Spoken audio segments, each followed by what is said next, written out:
continuer à œuvrer pour un accès facile au service de la planification familiale au Bénin. JPAEGO lance le 1er février 2024 la phase 3 dénommée collaboratif pour l'accès aux injectables du projet DMPA sous-cutané dans le cadre du partenariat de Ouagadougou en appui au ministère béninois de la Santé. En tant qu'il reste à faire, rien n'est fait.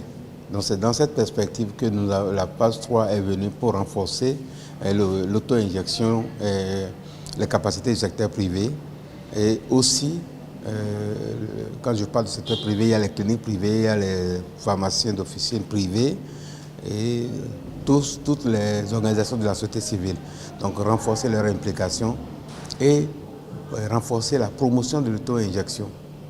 C'est les deux aspects sur lesquels on va mettre l'accent dans un premier temps et ensuite maintenant renforcer le plaidoyer au niveau des différentes parties prenantes pour leur engagement en faveur du DMPA-SC.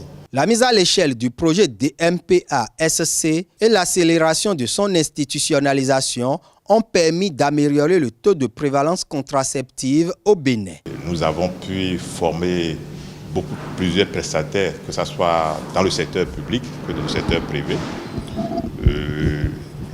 On a également mis à échelle, parce qu'aujourd'hui, toutes les 34 zones sanitaires sont couvertes. Mais il faut noter que par rapport à l'auto-ingestion, on est encore environ à 75%. Et je pense que cette troisième phase contribuera vraiment à couvrir tout le territoire par rapport à l'auto-ingestion. Le DMPA-SC n'est que la version améliorée d'un produit contraceptif existant déjà sur le marché. Le Sahel Press que nous appelons DMPA-SC n'est pas une méthode de plus. C'est le dépôt Provera qu'on connaissait avant. Mais avec sa formule mini-dosée, ça a beaucoup moins d'effets secondaires. Et le DMPA-SC, donc Sahel Press, n'est pas arrivé pour remplacer le dépôt Provera.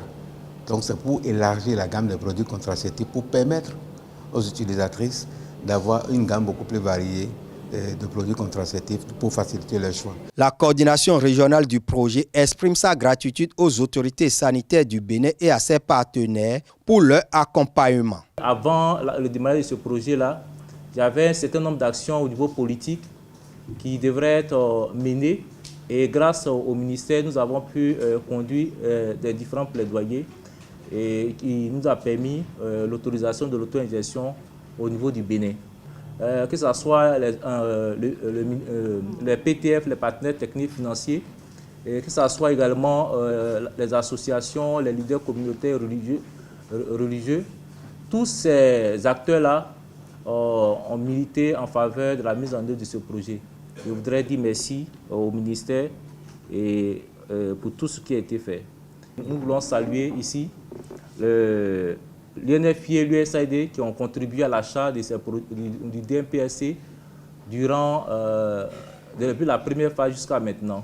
Pour mieux informer les cibles et interagir avec elles, la coordination a mis en place une application. Nous avons mis en place une application mobile qui, pour nous, va être un outil qui va aider à accentuer nos actions auprès des jeunes et même auprès de toutes les cibles parce que l'application est utilisable par tout le monde. Donc cette appli est disponible, ça s'appelle Jeunesse Plus et c'est disponible sur Play Store ou sur iOS.